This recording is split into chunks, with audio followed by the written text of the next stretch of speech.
morning. Today's gospel reading is from the Gospel according to Luke chapter 15 and starts with verse 3. Jesus told them this parable. Suppose someone among you had 100 sheep and lost one of them. Wouldn't he leave the other 99 in the pasture and search for the lost one until he finds it? And when he finds it, he is thrilled and places it on his shoulder. When he arrives home, he calls together his friends and neighbors, saying to them, "Celebrate with me, because I've found my lost sheep."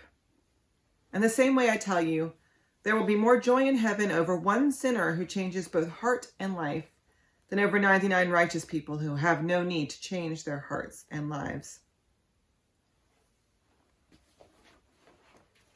Can you think of a time in your life where you felt that you were really far apart from God? Everybody goes through phases in their faith, that there are ups and downs and peaks and valleys, and sometimes we feel so close to God's presence, and sometimes we feel so alienated, so distant and far away.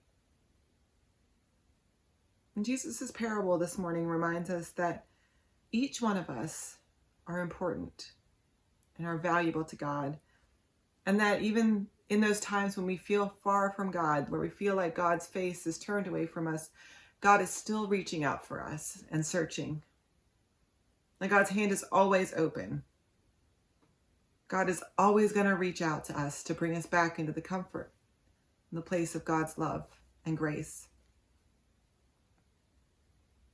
And once you experience that, once you're back in the fold, because you never really left the fold, right? You're still a sheep. But once we can celebrate with God, God is so happy that we've returned.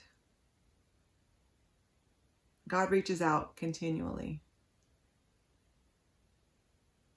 and is always open for us.